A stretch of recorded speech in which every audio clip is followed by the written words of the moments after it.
In this section, we are going to examine Shakti, a stream of power. The term Shakti literally means energy, ability, strength, effort, power, and capability. It is the primordial cosmic energy and represents the dynamic forces that are thought to move throughout the entire universe in Hinduism, and especially in the Shaktism school or stream, a major tradition of Hinduism. Shakti is the personification of the energy that is creative, sustaining, and also destructive, and sometimes referred to as an auspicious source of energy. As the Shakti or the creator, she is known as Adi Shakti or Adi Parashakti, the primordial inconceivable energy. On every plane of creation, energy manifests itself into all forms of material existence. These are all thought to be infinite forms of Parashakti. But her true form is unknown and beyond human understanding. She is Anadi, with no beginning and no end, and Nitya, eternal forever. In Shaktism, Adiparashakti is worshipped as a sort of supreme deva in that sense.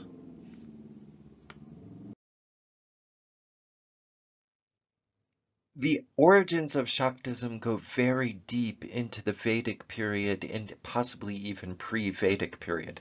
In fact, one of the oldest representations of Shakti as a devi or goddess in the subcontinent is thought to be this Bagor stone, found in a Paleolithic context in the Son River Valley and dating to around 9,000 to 8,000 before the Common Era.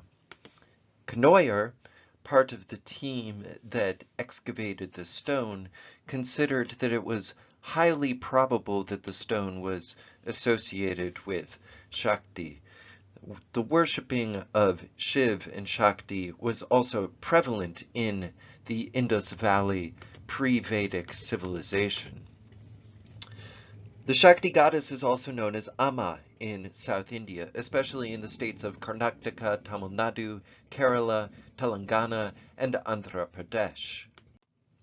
There are many temples devoted to various incarnations of Shakti as a goddess in almost every single settlement in South India, it seems.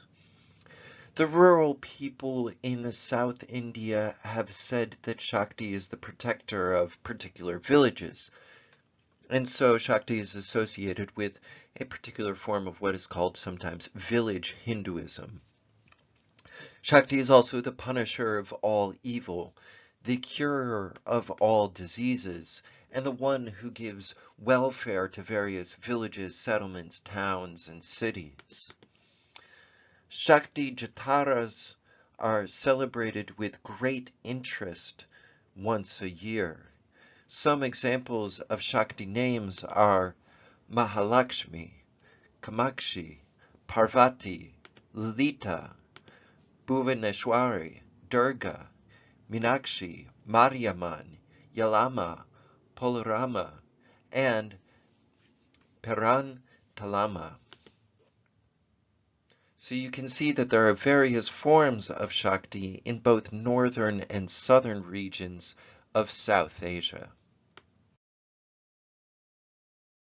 Now, I've mentioned previously the concept of the Trimurti or Trideva, the three forms, which is a triple deva of a sort of supreme nature in Hinduism, in which the cosmic foundations of Brahma as creation, Vishnu is maintenance or protection, and then Shiva's destruction are illustrated in three various forms. So in the top right here, you've got Brahma, Vishnu, and Shiva as aspects of the Trimurti.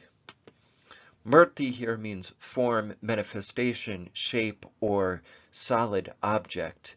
Now, Scholars occasionally inaccurately compare this to the notion of the Trinity. I won't go into too much detail here, but it's pretty obvious that when you have three distinct deva forms, and there are three deva, and they might even have three faces on the same head, that we are not talking about a notion of the Trinity in this sense. Thus, avoid that, but focus on the nature of murti as a manifestation, a form, a shape, a solid object, a face of a specific deva. You can also have a Tridevi with the consorts of Brahma, Vishnu, Shiva as Saraswati, Lakshmi, and Kali. So you have Saraswati, Lakshmi, and Kali. In this sense, you still have the creator, preserver, and destroyer aspects, but they are part of this notion of a Tridevi. Indeed, the feminine version of the three goddesses are regulated to somewhat similar functions, but they're mentioned relatively early. For example, in the Srimad Devi Bhagavat, Purana's first book in the 4th chapter, Devi addresses the Trimurti as follows: I am Adi Parashakti. I am the owner of this universe. I am the absolute reality. I am the dynamic in feminine form and static in masculine form. You have appeared to govern the universe through my energy. You are the masculine form of absolute reality, while I am the feminine form of that reality. I am beyond form, beyond everything, and all of the powers of Deva are contained within me. You must know that I am the eternal, limitless energy. Adi Parashakti then says, Brahma, you will be the generator of the universe.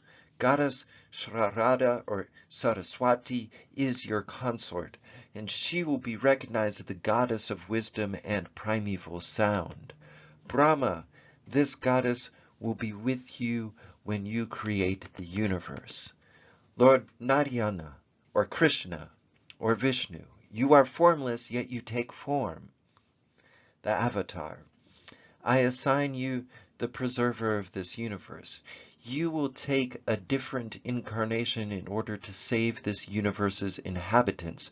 O Narayana, you have created Brahma, and Brahma will further create 33 kind of Deva and Devi. I am goddess Mahamaya. Mahamaya has been reappearing consistently from your mystic sleep. Your consort would be Lakshmi. Lord Vishnu, this Devi will be with you when you rule and maintain the universe. When life evolves, you will take the form of Vishnu, the one who will perform the task of observing and preserving this universe. And last, she instructs, O Rudra Shiv, or Shiva, the greatest of Deva, you are the personification of time, which is above all. You will perform the task of destroying and regenerating this universe. When you are formless, time stands still. However, it is only due to my power that you become dynamic and are capable of bringing about the destruction and regeneration of this universe. Mahakali is myself, my form, whereas Lakshmi and Saraswati are just my partial forms. But due to meditation, you will surpass all my forms. It is then that I will incarnate from you the left half in my manifest form. This form will be my truest manifest form. Shiva, she will be there to perform the task of destroying evil and will be your consort, that is, Mahakali. Here, in the top left side, you see a rendition of the Tridevi being a single figure with 3 faces. So just to concentrate here a little bit, Adi Parashakti is a term which means primordial energy or primordial force, denoting a supreme Devi or, in some senses, a very motherly Devi in Hinduism. The goddess is also popularly referred to as Paramashakti, Adi Shakti, Mahashakti, Adya Shakti. Sometimes also Satyam Shakti, or simply Shakti. Shaktas, as a stream, tend to be of the belief that Adi Parashakti is the most manifest of all the divine devas and devi, the most supreme of all of them. The Shakta Shaivism consider Parvati as her primary form. So Shakta Shaiva is a particular stream, while Vaishnavism traditions consider her most true form to be Lakshmi or Radha, which makes sense considering that Lakshmi and Vishnu are paired in that consort relationship. Do you think about the various forms of Adi Parashakti? Devi Parvati is often considered the full and most complete physical incarnation of the goddess. Parvati was Sati in her previous birth. Sati was also a direct incarnation of Adi Parashakti. However, Sati died and was reborn as Parvati. Parvati is shown as a kind of loving mother goddess. She can take various forms, however, including the vengeful and raging hot goddess Kali, who's pictured here in the background, often seen with a necklace, garland of skulls. Also Durga, the demon slayer, and Chandi. According to Shakta traditions, Lalita Tripur Sundari is the ultimate Devi. Lalita Tripur Sundari holds a sugarcane bow, flower arrows, a rope noose, and a goad. She came down from Manitvipa above this Brahmanda to destroy Bandasura, to destroy a demon. Her abode is pictorially represented as Sri Chakra. Brahma, Vishnu, Shiva of this Brahmanda are her subordinates and cannot function without her power. Thus she is considered as the supreme Devi and primary Devi in Shaktism, as she is the nearest saguna or physical representation of Adi Parashakti. Whatever deity one is worshipping, ultimately in this stream of Hinduism, they are worshipping Adi Parashakti. Adi Parashakti took various incarnations, according to this understanding, over a period of time to uphold the Dharma. As per the yogis of the highest order, she is the power who resides in the Kundalini in the form of Amba. She is 3½ coil in size, and when the Kundalini is raised from the sacrum bone of every human being, being a highly realized Atman whose Kundalini is also awakened, then she rises through the backbone of the human opening and all chakras are activated. So the various chakras, Muladhara, Swadhisthana, Manipura, Anahata, Visuddhi, and Agnya, and finally through the Sahasrara chakras. This connects all of these chakras to the Atman, to the all-pervading power or collective consciousness of Adi Parashakti. On the three nadis, these various channels that exist, there is a left channel, Ida, Tamoguna, a Pingala, a right channel, or Rajoguna, and then Shushumna, a central channel, or Sattva Guna. The Kundalini passes through all the central channels, balancing the left and the right channel in the cosmos and in all elements of the cosmos. Kali, the rageful, vengeful, hot form, as opposed to the cool form of the goddess Adi Parashakti, is the goddess of power, spiritual fulfillment, time itself, in that sense the killer of all men, so to speak, to use a turn of phrase, as well as the presiding over the destruction of the universe. She gives a sense of sort of salvific return to humankind, and Shaktas consider her as the incarnation of Parvati and consort of Shiva's incarnation Mahakali, where she helps Lord Mahavishnu slay the demons Madhu and Kaitaba as well. It is also Mahakali who is the one who slew demon Shumba and also Nishumba in the form of Kaushiki. And these demons are sort of symbols of ignorance. She is also the same as Yogamaya, and also the Tamsi Devi and Chandi Devi, as per Durga Satashati. She wears red or black and presides over the tamas guna. When Kali is formless, she becomes the sound of Kreem. In her gentler form as Durga, she is the sound of Kleem.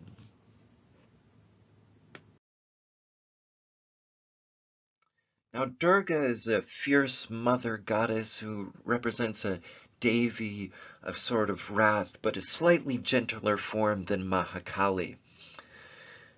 She also incarnates as Devi Mahatmya. She is involved with the slaying of Mahishasura, who's pictured here on the left, but also incarnates as a demon form, as a buffalo demon to be slayed, as per the image in the top right-hand side here.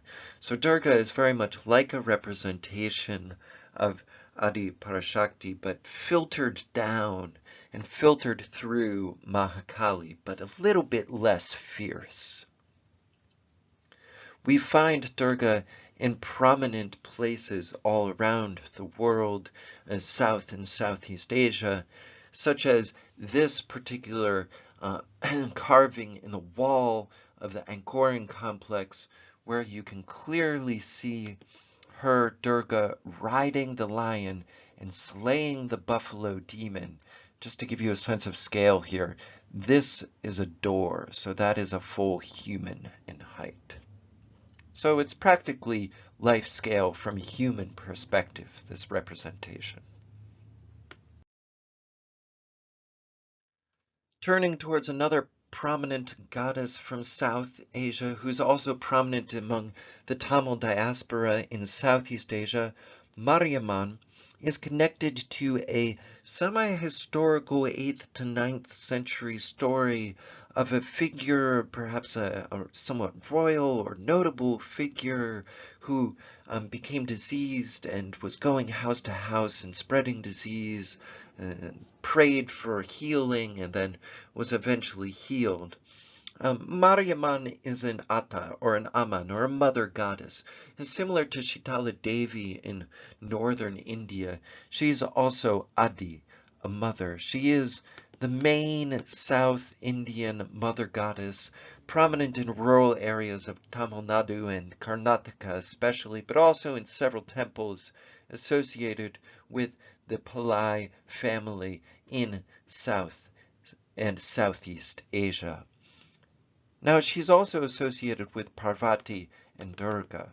Her festivals are held during late summer, early autumn seasons of Adi throughout the Tamil Nadu and Deccan region, the largest being Adi Tiruvijaya. Her worship mainly focuses on bringing the rains and curing diseases. Shaktism is spread as a stream of Hinduism, beginning especially during the Puranic period and the Shakta Puranas. The Devi Bhagavata Purana says that Shiva worshipped and meditated on Adi Parashakti for thousands of years, using the bija mantra Hrim. She then manifested one of her Shaktis in front of him in the form of Siddhitari, or Siddhidatri, from the left half of Lord Shiva. The goddess Adi Parashakti is also considered to be both the truly supreme spirit without form, the Paraatman, and Saguna without form. In her Saguna form, she is described as the mother of the universe and is residing in Sarvaloka, Manudvipa, above all other paralokas. She is also the great goddess, and her other goddesses and even all of the Deva are her various forms, at least according to the Devi Gita from the Shakti Bhagavata Purana. In the Devi Mahamathyam, the Trimurti and demigods praise Adi Shakti. So they have this chant that they say, which basically says, we bow to the first female, the Narayani, the eternal energy who creates and sustains and destroys all the elements, that is the Tattva, and the one whose truly supreme essence, the Nirgun or Nirguni, at the time, who encapsulates all of the attributes for generation, observation, and destruction. In this sense, we see that according to the Shaktism stream, Adi Parashakti plays a role in the creation of the entire cosmos, especially according to the Srimad Devi Bhagavat Purana. In the Srimad Devi Bhagavat Purana, Devi addresses the Trimurti, saying that particular phrase, saying that she is essentially eternal, limitless energy. And we probably only ascribe gender to her as humans in this understanding because we need that saguna, we need that human manifestation, that physical face in order to understand this particular concept. So keep this in mind moving forward. Shaktas claim that it is assumed that Adi Parashakti is indirectly worshipped by everybody in Hinduism. When someone is utilizing his or her energy in positive aspects of life, then they are worshipping her. Hypothetically, Shaktas assume since she is in absolute energy, so when one knows how to raise her inner energy and knows how to balance that energy for daily work, then ultimately just performing daily tasks is also a form of worship. To balance energy for day-to-day life, people worship their personal Devi or Deva as per their streams, enlightening their understanding with candles and lamps at homes and do good work for society and much more. But many scholars, such as Swami Vivekananda, pictured on the bottom left, prefer meditation as a best practice to stop mental impurities, as Swami Vivekananda would argue that holy meditation helps to burn out all mental impurities and would then allow one's energy to be best refined through the worship of Adi Parashakti. Though core Shakta practitioners believe in the direct worship of Adi Shakti through dhyan meditation, samadhi, tantra, Sri Chakra, and traditional Devi or Deva worship, they also worship her through yoga, samadhi, and other practices emphasizing guru. If someone doesn't have a proper guru, then one can also worship her by singing praises. Furthermore, mapped here, there are also the Shakti Pitha, or the seats of Shakti, which are significant shrines and pilgrimage destinations in the Shaktism stream, where the goddess-focused Hindu tradition accumulates 51 Shakti Pithas by various accounts, of which 18 are named the Maha Shakti Pithas. These are all over the place in India, what is now Bangladesh, Pakistan, Nepal, one in the People's Republic of China, and also one in Sri Lanka. Now, there are many forms to sing praise through bhajans and mantras for Adi Parashakti. There are many famous devotional songs and bhakti mantras. And we've been looking at Bhaktism to an extent and Bhakti worship to an extent. So in the Kundalini Shakti Bhakti mantra, you have the sort of mantra Adi Shakti, Adi Shakti, Adi Shakti, Namo Namo, Sarab Shakti, Sarab Shakti, Sarab Shakti, Namo Namo, Pritam Bhagavati, Pritam Bhagavati, Pritam Bhagavati, Namo Namo, Kundalini Mata Shakti, Namo Namo. So this basically translates to the idea that there's a primal Shakti that one bows to, an all-encompassing Shakti that one bows to, that through the divine creation one bows to this power of Shakti, creative power, to the Kundalini, mother of all power, and then there's more sort of bowing and veneration while this mantra is being chanted. So for your discussion post, how does Shaktism compare to Smartism? How does Shaktism compare to Tantric Shaivism? And how does Shaktism compare to Bhakti Vaishnavism? Go ahead and participate in one of the 3 threads, or start a new thread if one of these has not been started yet, and then let's get the discussion rolling.